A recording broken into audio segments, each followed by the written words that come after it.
Eu sou a Janaína Sdebski, atualmente estou fazendo doutorado em História na Universidade Federal de Santa Catarina, sob orientação da professora Aline Dias da Silveira. Também faço parte do Meridiano, Núcleo Interdisciplinar de Estudos Medievais, e na minha tese venho estudando principalmente práticas mágicas e conjuros mágicos na região e na cultura suméria, na antiga Mesopotâmia,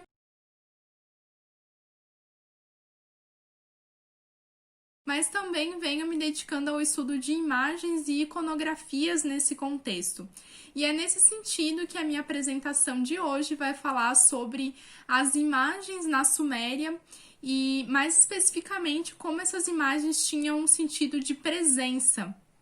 Primeiramente, gostaria de apresentar, então, o recorte das fontes que eu adotei.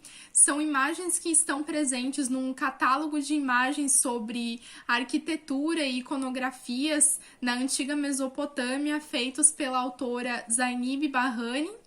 E esse catálogo traz um compilado dessas imagens, mas eu vou focar mais especificamente em 3 delas, que estão nesse contexto da Suméria e do período específico, e até por questão de tempo, né, esse recorte mais específico em 3 das imagens. A primeira delas é uma imagem muito conhecida nesse contexto da Mesopotâmia, que é o vaso de Uruk. Então, o vaso de Uruk, que vocês vão ver agora, ele traz o tema de imagens de um contexto ritualístico.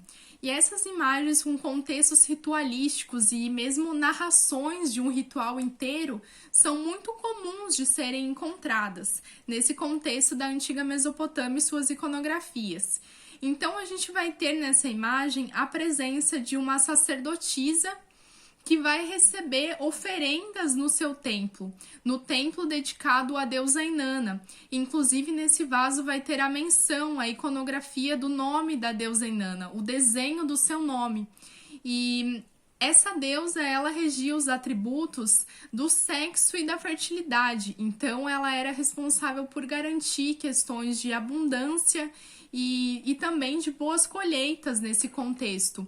Nesse vaso a gente tem a sacerdotisa, ou mesmo que poderia ser a própria deusa, né? Então ainda há dúvida se seria uma sacerdotisa do templo ou mesmo a própria deusa, recebendo diversas oferendas de homens nus.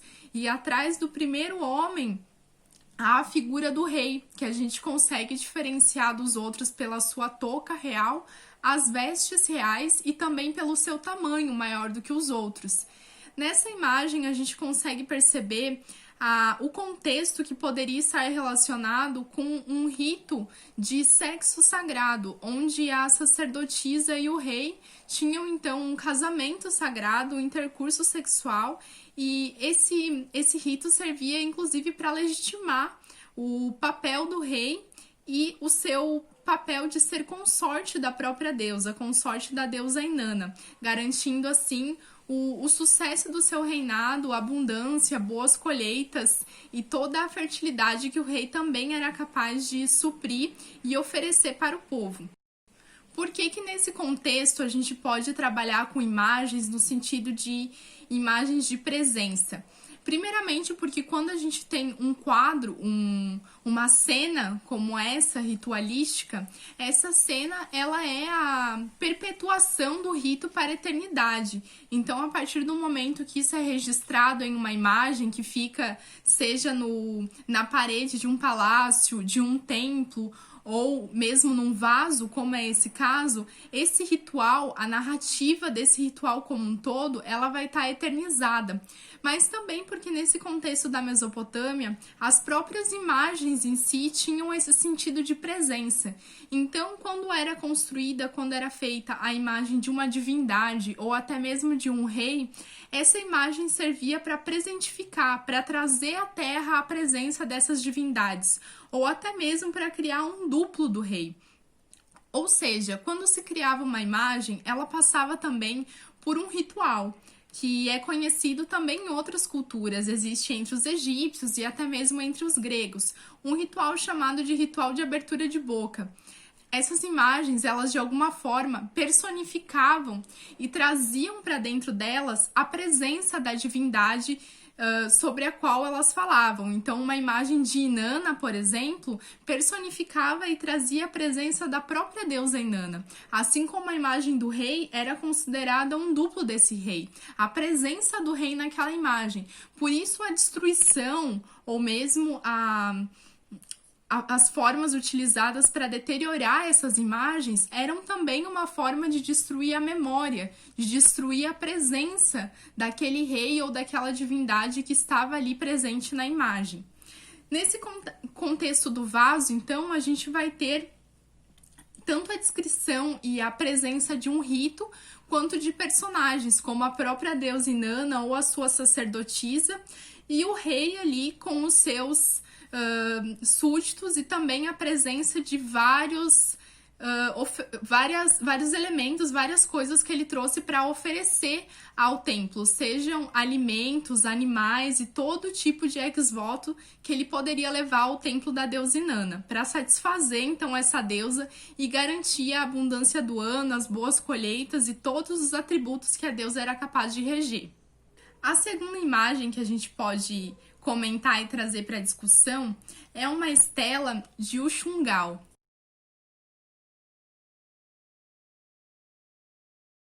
Essa estela, ela faz parte não só de um contexto sagrado, mas sim de um contexto administrativo. Então a gente pode considerar que as imagens não eram construídas somente para esse espaço dos templos e mesmo do contexto religioso na Mesopotâmia. As imagens também faziam parte desse contexto administrativo. E é interessante perceber nessa imagem que a gente vai ter a concomitância do desenho, então, das pessoas ali desenhadas com a escrita. Então, é um documento que traz a presença da imagem e da escrita ao mesmo tempo. E se trata de um documento que serve para descrever ali uma transação agrária, algum tipo de venda, troca ou mesmo de negociação a respeito de terras agrárias. Nesse documento a gente vai ter a presença do próprio Uxungal, que é um homem ali aparecendo na imagem, e da sua filha, uma mulher. Bem como nas laterais dessa estela estão presentes a imagem de outras pessoas envolvidas na negociação. Ou seja, é um documento que nesse período já servia para trazer o texto sobre a negociação, o texto administrativo e ao mesmo tempo, entre muitas aspas, a foto das pessoas envolvidas nessa negociação. E que servia para registrar, então, esse tipo de texto administrativo, esse tipo de negociação, né, feita entre essas pessoas envolvidas. E essa estela também traz a assinatura da pessoa que a construiu, ou seja, já essa intenção de registrar e de deixar ali assinado a pessoa que elaborou o desenho e também o documento em si presente na estela. Esse contexto administrativo e mesmo essa questão da ideia de assinatura, estava presente um outro tipo de imagem que é muito comum nesse contexto mesopotâmico, que são os selos cilíndricos. O que são esses selos cilíndricos? Se vocês podem ver aqui na imagem.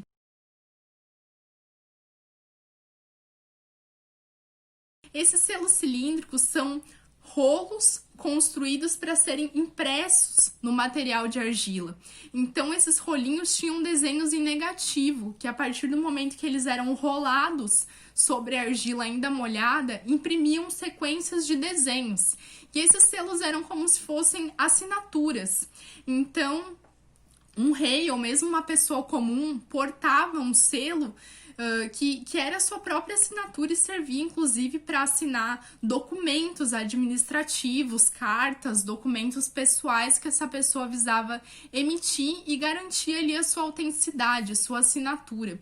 Então esse selo fazia parte do contexto administrativo, mas ao mesmo tempo ele também fazia parte de um contexto religioso, de um contexto sagrado que tinha a ver com esse mundo divino. Também por conta das imagens que ele trazia, muitas vezes relacionadas com o panteão de divindade, com os deuses e deusas. O caso desse selo da imagem é um exemplo de uma jornada do herói, né? Que então traz animais mitológicos, animais ali do contexto da mitologia, ao mesmo tempo que tem o personagem do herói domando, né, e de alguma forma controlando essas feras que aparecem na imagem. Mas a gente vai ter também selos com presença de deuses e deusas que serviam como amuleto de proteção. Então, portar esses selos, cada pessoa que portava o seu selo ali como um amuleto, tinha a proteção da divindade da qual ele trazia na sua imagem. Então, ele também tinha essa conotação de proteção da pessoa que o portava. Nesse sentido, a gente pode compreender que no contexto da Mesopotâmia, as imagens tinham diversas formas de utilização. A gente consegue se deparar já com essa utilização administrativa das imagens, em meio a documentos, em meio a contratos, né, servindo para, de alguma forma, regulamentar a venda, a troca e todo tipo de negociação sobre terras e mercadorias, mas a gente também encontra nesse contexto sagrado, visando eternizar práticas ritualísticas, trazer a presença de divindades, deuses e deusas, e também no contexto político da cidade-estado, como forma de legitimar e exaltar a figura do rei.